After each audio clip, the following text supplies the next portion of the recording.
لیے آحد چیمہ صاحب کو پہلے گرفتار کر لیا گیا، اور یہ تاثر دینے کی کوشش کی گئی کہ کیونکہ آحد چیمہ صاحب شہباز شریف صاحب کے ساتھ کام کرتے تھے، ان کے ویژن کو امپلیمنٹ کرتے تھے، پنجاب کے عوام کو جو ریلیف دینے کا، ڈیولپمنٹ دینے کا، ترقی دینے کے منصوبے تھے ان کو مکمل کرتے تھے، ان کو گرفتار کر لیا گیا ہے کرپشن کے کیس میں، صرف پرسیپشن بنانے کے لیے۔ کل ان کو بھی اللہ تعالیٰ نے سرخرو کیا، شہباز شریف صاحب کو بھی اللہ تعالیٰ نے بری کر کے سرخرو کیا، اور عدالتی فیصلے سے۔ اور یہ جو آج کا تاثر ہے نا کہ لاڈلے اور فیصلے آ رہے ہیں آج، اگر نظام انصاف اپنے اوپر لگے دھبے دھو رہا ہے، 7 سال کی پیشیاں، 4 سال 2 سال کی قیدیں، سزائے موت کی چکیاں، کال کوٹریاں، یہ سب بھگت کر، پیشیاں بھگت کر، جھوٹے مقدمات میں اپنے الزامات کا جواب دے کر، احتساب کی چکی سے گزر کر اگر آج سرخرو ہو رہے ہیں تو یہ لاڈلا پن، یہ لاڈلا پن نہیں ہے، یہ وہ فیصلے ہیں جو جس وقت مقدمے ہیں جو جس وقت بنائے گئے تھے، جو ایویڈنس آ رہا تھا اس وقت بھی جو شواہد آ رہے تھے، پاکستان کی عوام یہ جانتی تھی کہ یہ جھوٹے مقدمے ہیں۔ اگر ہمیں ایک بات کا پتہ تھا کہ یہ جھوٹے مقدمے بنائے جا رہے ہیں، کیونکہ نواز شریف صاحب کو اپنے بیٹے سے تنخواہ نہ لینے پر پینما میں سزا نہیں دی گئی، وہ صرف پرسیپشن بنانے کے لیے استعمال کیا گیا، اور اپنے بیٹے سے تنخواہ نہ لینے پر ان کو کنوکٹ کر دیا، نااہل کر دیا، اپنی پارٹی کی صدارت سے ہٹا دیا، تاحیات نااہلی ہو گئی۔ اوپر سے شہباز شریف صاحب صاف پانی میں بلایا گیا، آشیانہ میں گرفتار کیا گیا، 56 کمپنیاں، گندا نالا، رمضان شوگر مل، جب وہاں کچھ نہیں ملتا تھا تو جیل میں ہوتے ہوئے کیس ڈال کے گرفتاری کر لیتے تھے کہ ایسڈ بیونڈ مینز ہے، منی لانڈرنگ ہو گئی ہے، ایسڈ، اور اربوں کا سرکاری خزانے کو نقصان پہنچا دیا، پروجیکٹس کے جو ٹھیکے ہیں ان کو منسوخ کر کے۔ اور جب کہیں کچھ نہیں ملا، جھوٹے گواہان کی فہرست لگا کر انہوں نے عدالتوں میں کہا کہ ہمیں ڈی جی نیب لاہور اور چیئرمین نیب ہمیں ہراس کرتا تھا، ہماری فیملیز کو نقصان پہنچانے کی دھمکیاں دیتے تھے اور ہمیں ہراس کر کے گواہیاں لیتے تھے اور وعدہ معاف گواہان اور اپروورز بنواتے تھے۔ یہ عدالتوں میں عدالتی کارروائی کا ریکارڈ کا حصہ ہے۔ پھر کہا جی منی لانڈرنگ کر دی ہے، آف شور کمپنیاں بنا لی ہیں، فورن ایسٹس خرید لی ہیں، کدھر گئے؟ 1 روپے کی بھی ریکوری نیب نے کی؟ 1 روپے کی بھی کسی جگہ کے اوپر کوئی کرپشن ثابت ہو گئی؟ 1 پیسے کی کرپشن ثابت ہو گئی؟ جب یہاں کچھ نہیں ملا تو اپنے ملک کی تضحیک کرنے کے لیے، اپنے ملک کو کی ریپوٹیشن ایٹ رسک کر کے NCA national crime agency UK میں انویسٹیگیشن کے دوران جو ڈاکیومنٹس تھے انلیگل طور پر وہاں بھیج دیے گئے۔ جب وہاں کی عدالت NCA سے چپیڑ پڑی منہ کے اوپر، کچھ دل تو میرا اور کہنے کو کر رہا ہے لیکن میں وہاں نہیں جاؤں گی، وہاں سے انہوں نے کہا کہ کوئی کرپشن نہیں، کوئی منی لانڈرنگ نہیں، کسی قسم کا کوئی ایسا شائبہ اور ایویڈنس نہیں، جو انہوں نے خود کاغذات بھیجے تھے کہ کسی طرح سے بھی منی لانڈرنگ ثابت ہو سکے۔ ان کے بیٹوں کے اوپر، سلمان شہباز کے اوپر جی آف شور کمپنیاں بنا لی ہیں، آحد چیمہ نے فرنٹ مین رکھ لی ہیں، 56 کمپنیوں کے اندر کرپشن ہو گئی ہے، کدھر گئی وہ کرپشن؟ اس کے بعد جو حمزہ شہباز صاحب 2 سال، آحد چیمہ صاحب 2 سال سے زائد، شہباز شریف صاحب جیلوں پہ جیل، رانا ثنا، ایک فہرست ہے۔ سعد رفیق کے کیس میں سپریم کورٹ نے کہا کہ یہ جھوٹے مقدمے پولیٹیکل انجینئرنگ کے لیے استعمال کیے جا رہے ہیں۔ اسی کیس میں جو آشیانہ کی کل بریت ہوئی ہے، اسی کیس کے اندر اپنے دور حکومت میں 2019 میں سپریم کورٹ میں چیلنج کر دیا یہ فیصلہ، وہاں سے بھی وڈرا کر لیا اپنا فیصلہ کیونکہ اپنے پاس کچھ نہیں تھا۔ اور آپ کو یاد ہوگا، ہم تو آج پھر یہاں بیٹھے ہیں، میں اسی جگہ پر بیٹھ کر پاکستان کی عوام سے مخاطب ہوں۔ کدھر ہیں وہ چہرے جو وزیر اعظم ہاؤس میں بیٹھ کر لوگوں کی فیملیز کے اوپر کو تضحیک، ان کی بےزتی، ان کی پگڑیاں اچھالنے کے لیے پلاننگ کرتے تھے، PID میں بیٹھ کر گرافس دکھا کر لوگوں کو گمراہ کرتے تھے، جھوٹے کیسز بناتے تھے، جھوٹی انفارمیشن دیتے تھے؟ کدھر ہیں وہ چہرے؟ کیوں نہیں بیٹھے ہوئے آج وہ سامنے عوام کے؟ ہم تو اپوزیشن کے دور میں جب ان کیسوں کے مقابلے ان کیسز کے کر رہے تھے، کھڑے ہو کے نیب کی عدالت کے باہر ہم پریس ٹاکس کرتے تھے، کھڑے ہو کے پریس کلبز میں پریس ٹاکس کرتے تھے. کدھر ہیں وہ چہرے آج؟ مجھے تو کوئی چہرہ نظر نہیں آتا. اور اس کے باوجود وہاں پی ایم ہاؤس کے اندر طیبہ گل کو اغوا کر کے بیٹھ گئے. نیب چیئرمین کی ویڈیو آ گئی, اس کو بلیک میلنگ شروع کر دی کہ جی اگر تم نے ان کے خلاف کیسز نہ بنائے تمہاری ویڈیو دکھا دیں گے. گواہان نے خود کہا کہ یہ ڈی جی نیب لاہور اور چیئرمین لیب ہمیں اریسٹ کرتا ہے. وزیر اعظم ہاؤس میں بیٹھ کر شہباز شریف صاحب کی بیٹیوں کے گھروں کے اندر نیب کی اور رینجرز کے لوگوں کو حملے کروائے. مریم نواز شریف صاحبہ پی ایم ہاؤس کے اندر بیٹھ کر وہ شخص جس کا نام شہزاد اکبر ہے, مجھے تکلیف ہوتی ہے اس شخص کا نام لیتے ہوئے, میں اپنی بےزتی محسوس کرتی ہوں اس شخص کا نام لیتے ہوئے. وہاں بیٹھ کر ویڈیوز کے اوپر دیکھتا تھا کہ مریم نواز شریف کے کمرے کے اندر کیمرے لگا کر, رات کے وقت ان کے کمرے کے اندر پولیس کو بھیج کر, رینجرز کو بھیج کر نیب کے جب وہ اندر انویسٹیگیشن تھی, لوگوں کے گھروں کے اندر حملے کراتا تھا, لوگوں کی بیٹیوں کے.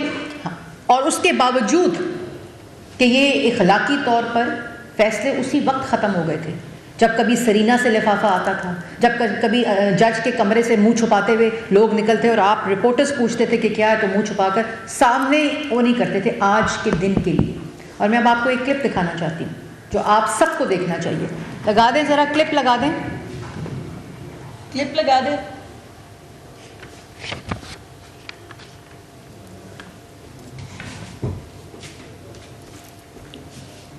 اس کے بعد ابھی جو آپ کلپ دیکھیں گے, جس شخص کو یہ پتہ ہوتا ہے کہ اس نے اللہ تعالیٰ کو حاضر ناظر رکھ کر پنجاب کی اور پاکستان کے عوام کی خدمت کی ہے, ڈیولپمنٹ کی ہے, ہسپتال اور سکول دیے, لوگوں کی نوجوانوں کو روزگار دیا ہے, اور صرف اپنی زندگی خود.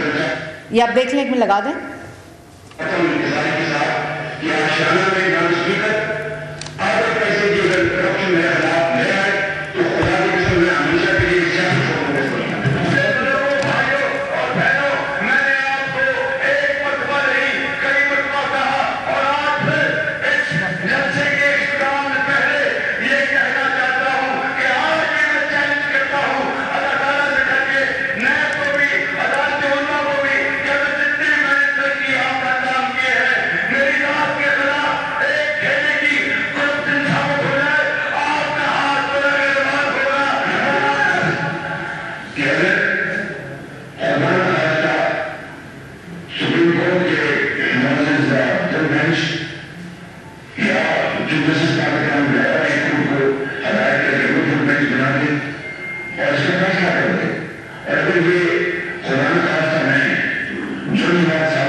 جس شخص نے کو پتہ ہوتا ہے نا کہ چوری نہیں کی, جب اس سے حساب مانگا جاتا ہے, جب اس سے جواب مانگا جاتا ہے, تو یہ پارلیمنٹ کے اوپر اللہ تعالیٰ کے نام ہوتے ہیں چھت کے اوپر.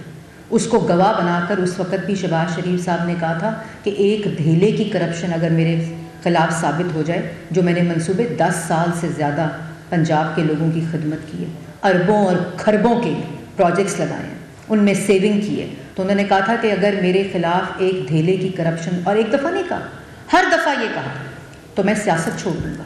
ادھر سوال کا جواب پوچھو تو کبھی عدالتوں پہ چڑھائی, کبھی جج پر چڑھائی, او زیبا جج میں تمہیں چھوڑوں گا نہیں, 9 مئی کرا دو, عدالت بلائے تو بلوے کرا دو, شہداء کے جو یادگاریں ہیں ان کو جلا دو, ایمبولنس چلا دو, رینجرز کی گاڑیاں چلا دو, تاکہ اتنا فساد برپا ہو جائے کہ مجھے میری چوری کا جواب نہ دینا پڑے. ہم پہ جب الزام لگے تھے, کوئی 9 مئی جیسا واقعہ اللہ تعالیٰ نہ کرے کہ ہم کبھی سوچ بھی سکیں کہ ہمارے کارکن جو ہیں وہ شہداء کی یادگاروں کو توڑیں, ان کو ٹھڈے ماریں اور بلوے کرائیں, نقصان پہنچائیں, ملک کو نقصان پہنچائیں. ہم نے جواب دیے, سزائے موت کی چکیاں کاٹیں. یہ لاڈلا ہوتا ہے, کال کوٹریاں کاٹیں جھوٹے مقدمات پہ. آج صرف جو اخلاقیات اور اخلاقی طور پر مقدمے ختم ہو چکے تھے جب یہ بن رہے تھے اور چلائے جا رہے تھے, آج اس پہ قانونی مہریں لگائی جا رہی ہیں. آج عدالتیں اب جو ہیں وہ اس پہ قانونی مہر لگا کے اس بات کی تصدیق کر رہی ہیں کہ کسی قسم کی نہ کوئی کرپشن ہوئی تھی. اور آپ کو یاد ہوگا کہ جب اقتدار کی ہوس, سیاسی انتقام اور اپنے پولیٹیکل اپوننٹس کے خلاف دشمنی میں کہوں گی وہ پوری نہ ہوئی. تو آپ کو یاد ہے نا کہ ڈیلی میل کے ڈیوڈ روز کو بلایا گیا تھا, اور وہ ڈفٹ کے پروجیکٹس جس میں اسکول بنتے تھے, ہسپتال بنتے تھے, غریبوں کو ریلیف ملتا تھا, پاکستان کے اندر ڈفٹ کا پیسہ آتا تھا جس کو شہباز شریف صاحب نے ٹرانسپیرنٹ طریقے سے امپلیمنٹ کیا تھا, وہ ڈیوڈ روز کو بلا کر ڈیلی میل کے اندر اس کو نیب کے ادھر لے گئے, ان کو کاغذات جھوٹے دکھائے اور ان کو کہا کرپشن ہو گئی. وزیر اعظم ہاؤس پہ بیٹھ کے وزیر اعظم کے دفتر کے اندر وہ سٹوریز پلانٹ کرائی گئی. آپ کو یاد ہے میں نے پریس ٹاکس بھی کی تھی. اس کے بعد کیا ہوا؟ شہباز شریف نے ڈیفیمیشن کا سوٹ کیا لندن میں. اس کی عدالت نے کہا کہ یہ صرف ڈیفیمیشن ہے, نہ کوئی ثبوت ہے, نہ کوئی ایویڈنس ہے, نہ کسی قسم کا آئیوٹا آف ایویڈنس ہے کہ یہ کرپشن ہوئی اور ان جھوٹی سٹوری لگائی گئی. پوسٹر بوائے کہہ کر اس وقت کہا گیا, لگایا گیا. یہ نہیں پتہ چلا کہ اس سے ملک کے اندر آنے والا جو پیسہ ہے جو یو کے گورنمنٹ کے تھرو آتا ہے وہ اس کو نقصان پہنچے گا. اور مجھے یاد ہے کہ یو کے ہائی کمیشن ڈفٹ نے اگلے ہی دن سنڈے کے روز اس بات کی تردید کی تھی اور کہا تھا کہ ہمارا پورا پروسیس ٹرانسپیرنٹ ہے اور پنجاب کے اندر جتنے پروجیکٹس لگے ہیں وہ ٹرانسپیرنٹ طریقے سے لگے ہیں. ان کو شرم نہیں آتی؟ آج منہ چھپائے ہوئے, آج لوگوں کو سامنا نہیں لوگوں کا کر سکتے, کسی قسم کا کسی بات کا سامنا نہیں کر سکتے, اور کہتے ہیں کہ ہم پہ بڑا ظلم ہو رہا ہے. ہماری بیٹیاں جیلوں میں گئیں, ہماری بیٹیاں کوٹوں میں گئیں, گھسیٹا گیا. مجھے آج بھی یاد ہے کہ جب شہباز شریف صاحب کی بیٹی کو کوٹ میں لایا گیا تو ان کو رینجرز نے جو مرد اہلکار تھے وہ پکڑ پکڑ کے ان کو لے کر آ رہے تھے ایک تصدیق آمیز رویے کے ساتھ. ہم نے تو کچھ نہیں کیا, ہم نے جواب دیے. کیونکہ جس طرح یہ ابھی شہباز شریف صاحب کے آپ نے کلپس دیکھیں, کرپشن اگر کی ہوتی ہے نا تو بندہ یہ نہیں کرتا کہ میرا حساب لو. اگر کرپشن کی ہوتی ہے تو پھر 9 مئی کے واقعات ہوتے ہیں, پھر ملک کو نقصان پہنچتا ہے. اور ہم نے تو آج جب میں آپ کے سامنے بیٹھی ہوں, جس وقت یہ 2018 میں معاملات شروع ہو رہے تھے, اس وقت ملک 6 کے اوپر ترقی کر رہا تھا. اس ریجن کا فاسٹسٹ گروئنگ کنٹری تھا. جو مہنگائی تھی وہ کھانے پینے کی اشیاء کی 2% کے اوپر تھی اور ویسے 3.8% تھی. IMF کو خیر بات کہہ کے نواز شریف نے ملک کی معیشت کو استحکام دیا تھا. تو ہم تو آج وہیں بیٹھے ہیں, سرخ روح ہو کر بیٹھے ہیں, لیکن کتنا نقصان پاکستان کی عوام کو ہو گیا جس کو روزگار مل رہا تھا, جس کا ملک ترقی کر رہا تھا. مہنگائی ملک کی تاریخ کی کم ترین سطح کے اوپر تھی. ملک کے اندر معاشی استحکام تھا, دہشت گردی ختم ہو چکی تھی, لوڈ شیڈنگ ختم ہو چکی تھی, صنعت کام کر رہی تھی, روزگار مل رہا تھا. کس کا نقصان ہوا؟ ہم تو اللہ تعالیٰ کے فضل و کرم سے جو ذاتی نقصان ہوا وہ اللہ پہ چھوڑ دیا. جو مکافات عمل ہے اس کے آج لوگ شکار ہوئے ہیں, لیکن جو ملک کا نقصان ہوا, جیسے نواز شریف صاحب کہتے ہیں کہ جو ملک کے اندر نوجوان کا, ملک کی ترقی کا کس سے پوچھا جائے. یہ جھوٹے مقدمات بنا کر ہم نے تو اس کا سامنا کیا, لیکن آج کس سے پوچھا جائے, کس کا گلا پکڑا جائے کہ کیوں آج ملک کے اندر یہ مہنگائی ہے جو 4 سال 2018 سے لے کر 2022 کی نالائکی, نااہلی, چوری, کرپشن, ملک کا ستیہ ناس, ملک کی معیشت تباہ, نوجوان روٹی جو تھی 2 روپے سے 20 روپے, کس کی وجہ سے ہوئی؟ آپ نے تو پولیٹیکل انجینئرنگ کر لی, پروجیکٹ امپلیمنٹ ہو گیا عمران خان کا, وہ نالائق مسلط ہو گیا. یہ جوابات کس سے لیے جائیں؟ اس کے بعد ایک بہت امپورٹنٹ بات, احد چیمہ صاحب کی میں بات ضرور کرنا چاہتی ہوں. جس بہادری کے ساتھ, جس خندہ پیشانی کے ساتھ ان کے گھر والوں نے یہ سرکاری افسران کو میسج تھا کہ اگر تم ڈیلیور کرو گے, عوام کا فائدہ کرو گے, ملک کا فائدہ کرو گے,